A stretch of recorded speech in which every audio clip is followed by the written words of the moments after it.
In the mighty name of Jesus. Amen. Praise the Lord. I appreciate everyone. Thank you so much for coming. Beloved sister and mama, Sister Sonia, thank you. Nice to see your face. Thank you to also see you. Praise the Lord. By the special grace of God, I'm going to give room for testimony later as we progress. If you are with your Bible, turn with me to the book of Genesis chapter 45 verse 26. Genesis 45 verse 26. Genesis 45 verse 26. And told him, saying, Joseph is yet alive, and is governor over all the land of Egypt. And Jacob's heart fainted, for he believed them not. 27. And they told him all the words of Joseph, which he had said unto him. And when he saw the wagons which Joseph had sent to carry him, the spirit of Jacob, their father, revived. 28. And Israel said, it's enough. Joseph, my son, is yet alive. I will go and see him before I die. Father God, I bless your name for a time like this. If once your word is about to come forth, let your word come forth with signs and wonders. Let your word bless life. I believe to myself so that you will increase in me in Jesus' name. Amen. Today, the title of my message is the spirit of revival. Amen. The news of revival goes with the spirit of revival. Hallelujah. The Bible says at a particular time, according to the book of Genesis chapter 37, verse 3, it said Joseph loved his son so much because he had Joseph at old age. He had sons, Reuben, every one of them. The Bible said he had 12 sons. But he loved Joseph so much because he was son of his old age, himself and Benjamin. As a result of this, the man worked hard. He purchased expensive coat for his son. It was so good, the Bible describes his coat as coat of many colors. If it was this present dispensation, it will be a combination of designers, like putting Calvin Klein, Louis Vuitton, of Vikings, Fendi's, D&G, all together in one. Moschino, you put them together because they were designer coat. He brought jealousy because of what his father did. To make matters worse, Joseph said he had a dream. He sat his brethren down. He told them, said, I had a dream that everyone in the family, from Reuben down to Leith, they bow to worship me. Hallelujah. To make matters worse. From jealousy, it went to extreme hatred. They had resentment in their hearts. Why? It can't be possible. You are not the first son, you are not the second son. Sometimes you don't need to be first or second son. If God wants to do something great in your life, God will pick you up from nowhere. Amen. Both first and second, people will begin to look up to you. Amen. You are not to do with the position, you are something to do with God's favor. Amen. The Bible says they saw Joseph, they did all kinds of things to eliminate him, to destroy his life, to quench his dream. The Bible said they saw him. Immediately they gave his father bad news. He said his bone, everything got very weak. He became so weak that couldn't do anything anymore. In fact, he had other sons. Joseph was so close to his heart. He became sick. It was sickness you can't even diagnose because he was depressed. The Bible didn't describe if he was hypertensive or not. But he was so weak that he couldn't even move. He couldn't do any other thing because of Joseph's disappearance. It was going through all kinds of things. excruciating pains.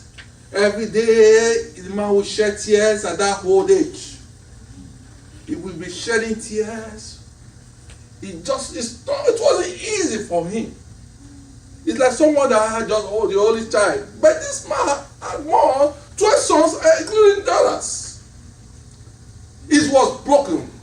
It was in a devastated state to the extent at which God can end his life. Just because of one son. But something happened. The place we just read, the text we read a moment ago in Genesis chapter 45, when you read from 25 to 28, the Bible said, the same guys, sons that sold it, they came with news again. Hallelujah. They said Joseph is alive. Oh, hallelujah. The Bible said the man didn't believe them. Said they are up to their pranks again. You know, people play pranks and all that. One time, so I was walking, it was the beginning of the April, first day of April, someone called me and said, I look at, you have this $50? I look at, he said, April Fool. You know, people play pranks. Amen. I said, you're not going to get me this time around. It was like that.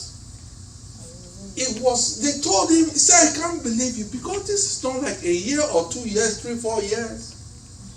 You know, he said, his man is dead. I've forgotten. I can't believe you.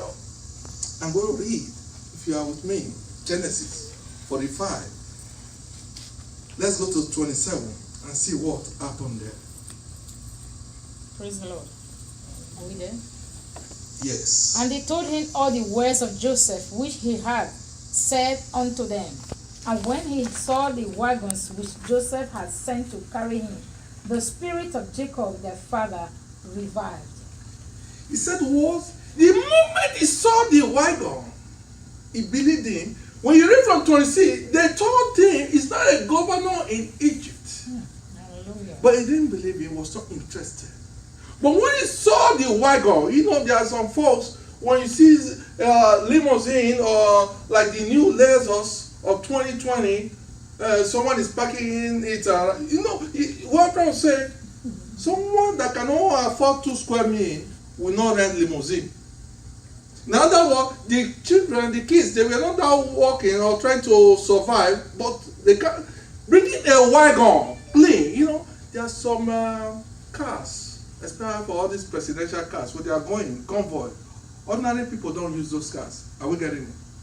That wagon came. When he saw the wagon, the Bible says his spirit revived.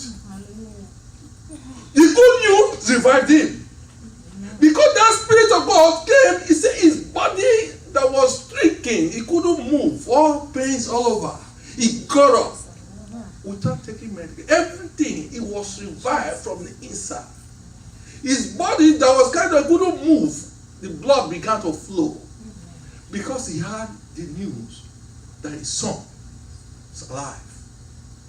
He was revived, the spirit of revival. Beloved, I don't know what you are going through. You might be facing one thing or the other, looking depressed, but today you are going to revive in Jesus' name. Amen. You are going to be revived in Jesus' name. Amen. So when the spirit of revival comes upon anyone, it strengthens you. The ability to do exploits, to do extraordinary, we invigorate that body, the mortal body. That's what the spirit of revival does. Say he came, he touched him, he got up. He was the first person to rush to the wagon. Amen. Someone they couldn't. He couldn't even help himself. They had to lift him up. Dad, let's get up. Come and have your lunch. Dad, they struggle with him. Sometimes come and have your dinner. See, the moment the spirit of revival came upon him, that news, the Bible said he got up by himself. Good news will come your way. The Bible will say in Proverbs 25 verse 25, it said good news. It said as the water is so thirsty to a man, to a thirsty soul, as a thirsty man would like water. He says, so with good news from a far country comes to us. Amen. You shall hear good news this month in Jesus' name. Amen. Bad news will not come to you. Amen. In Jesus' name. Amen. No one will manipulate or bring sorrow to your heart soul. Because Joseph was so sorrowful at that age. Was sorrowful.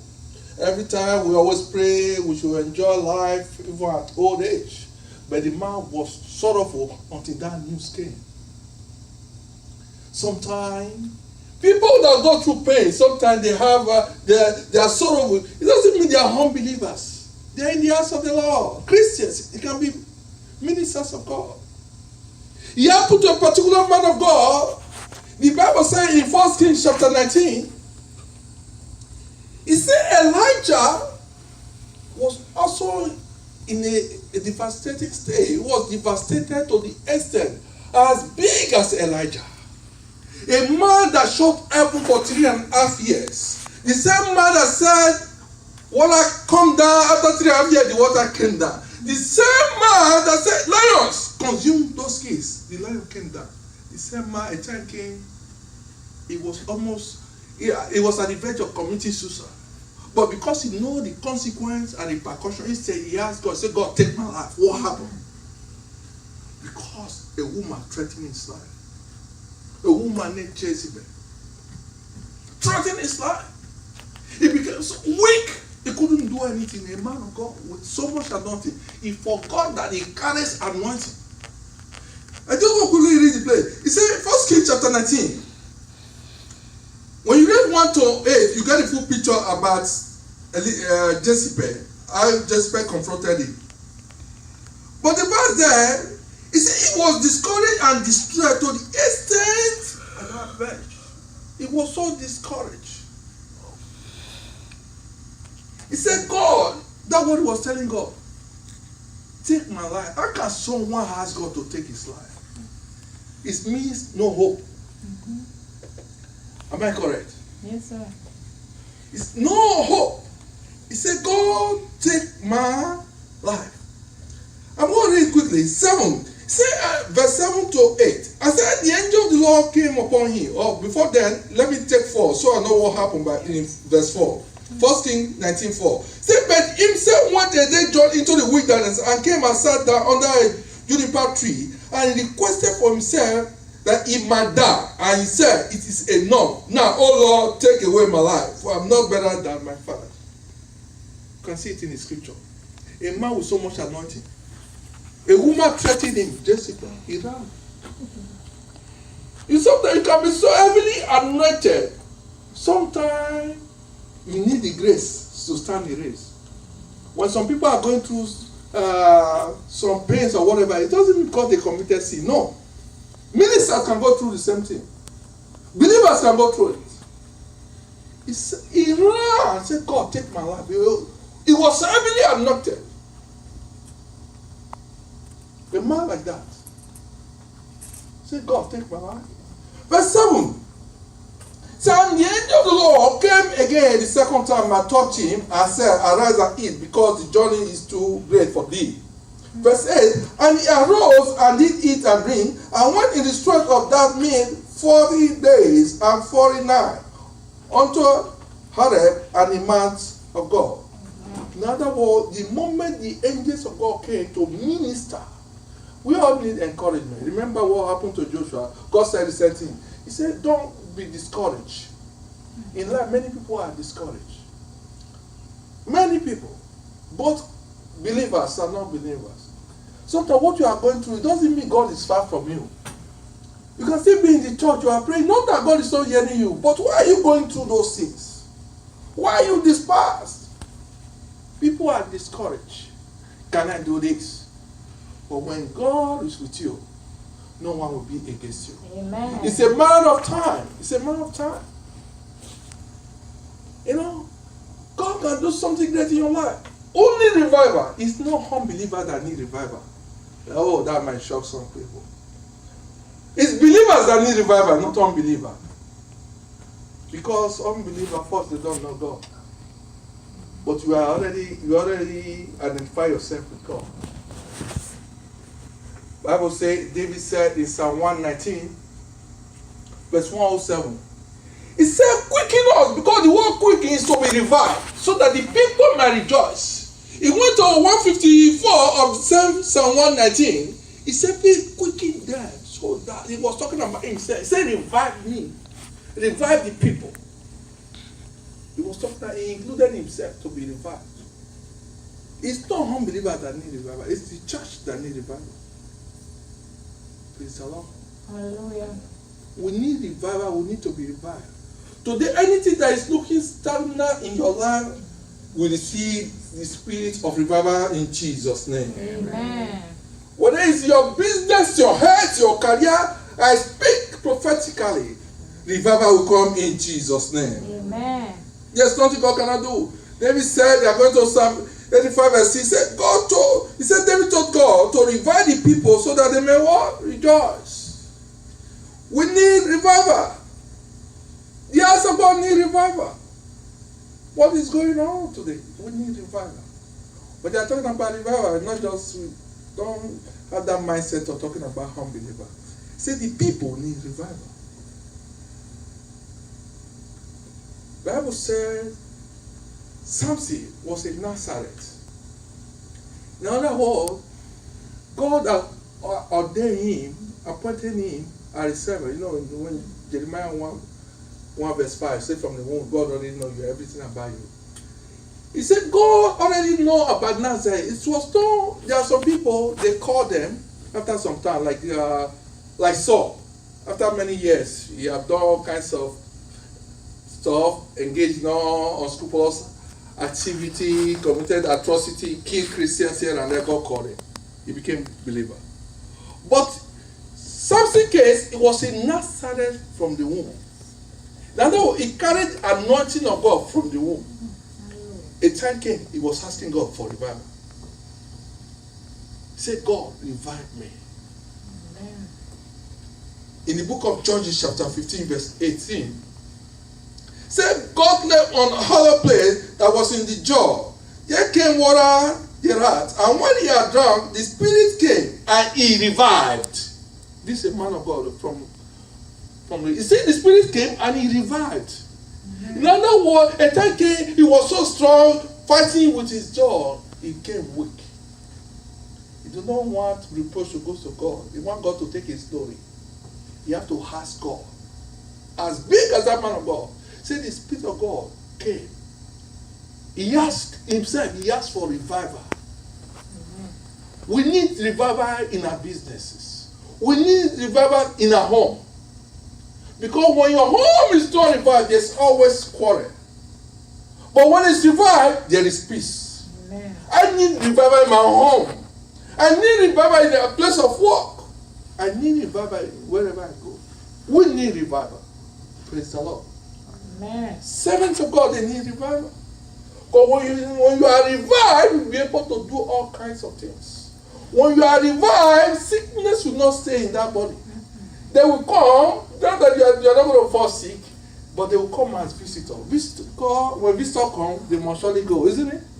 They will come because why? 1 Corinthians 3:16 says you are the temple of God. Sickness and disease cannot dwell there forever.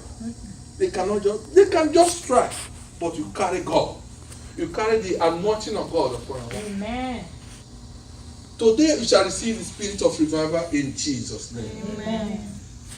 There's nothing God cannot do. The Bible said in Ezekiel chapter 37, when you read 9, 10, 11 there, even to 12 or to 13, 14, it was talking about revival.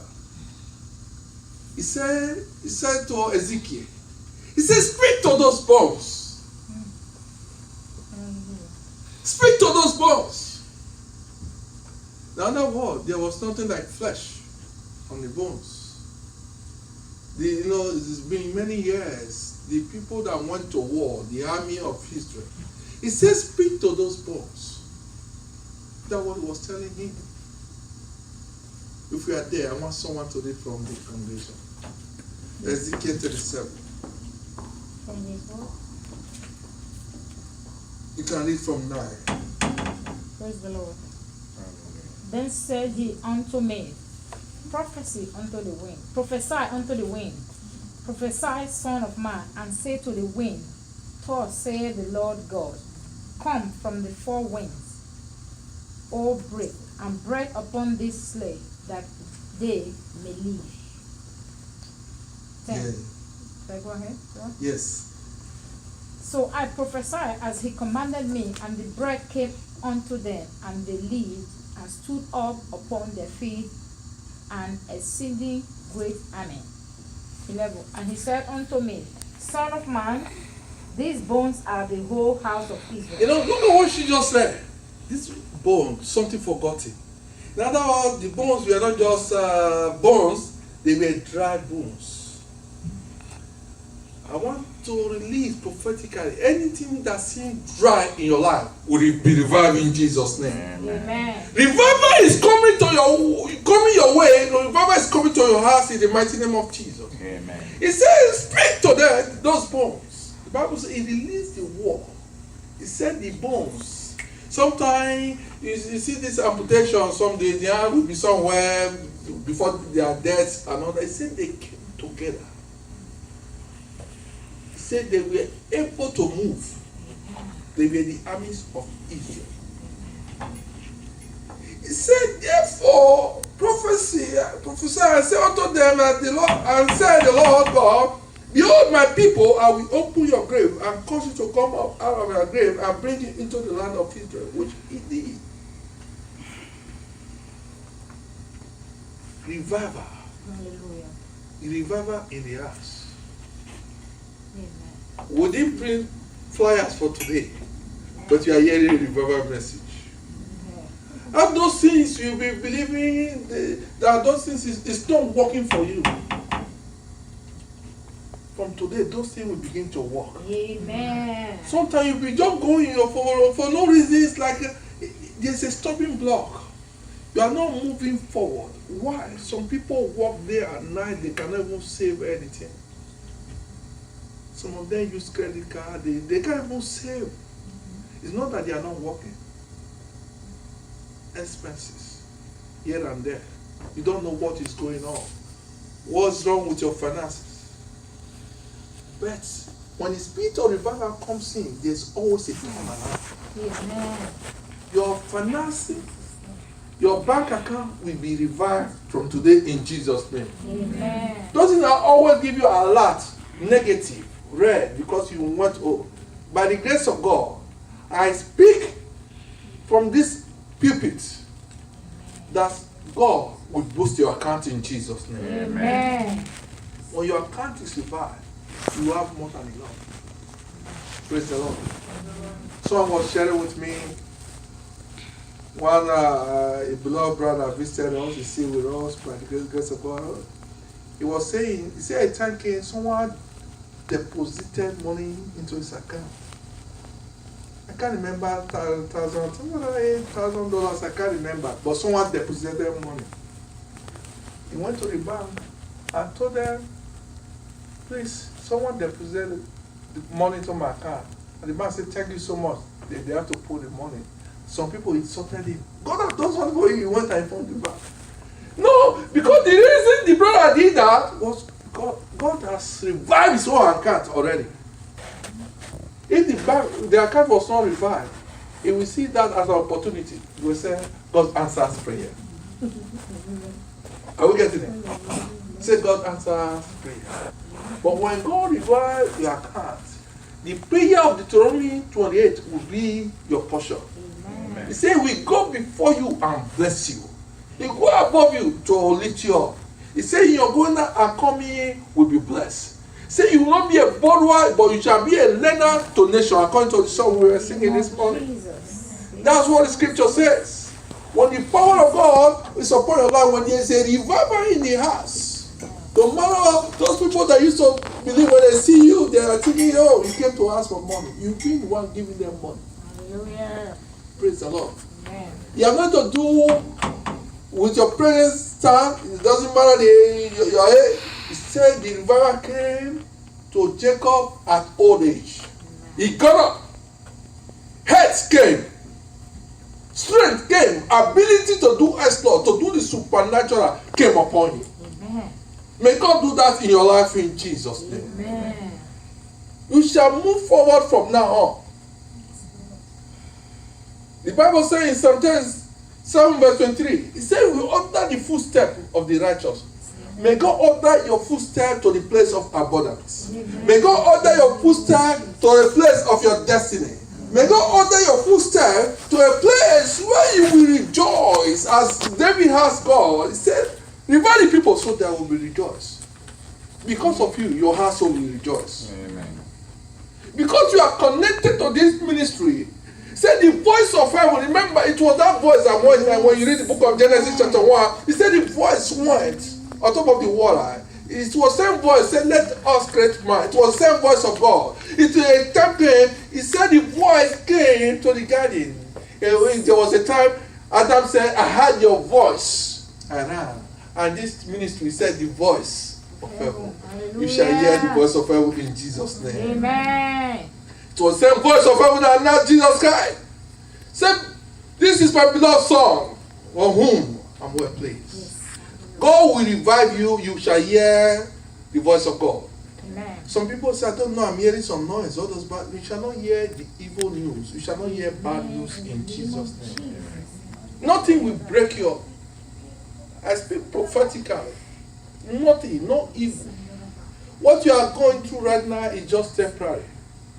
Last time I was telling the class, I don't know if it was last Sunday or last Bible study, I was saying when you buy bread from any store, Walmart, go to any store or anything you're buying, they say best before. It means there's an expiring date.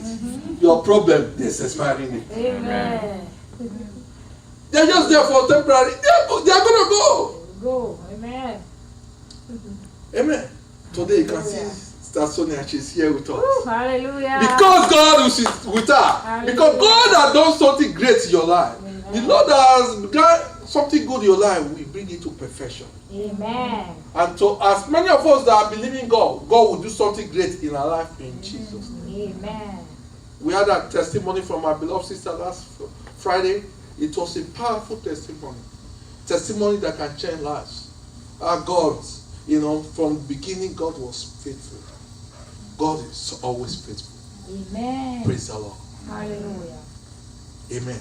Amen. I'm not going to go far. I just want us to pray. We are going to ask God to revive whatsoever you think or seems to be dead. It can be sometimes business. You can be seeing things, but those things are dead spiritually. It can even be your prayer life. There are some people, they cannot even pray for 30 minutes. They just fall asleep. They say they are in the church. It can be your prayer life needs to be revived. Amen. People come to church.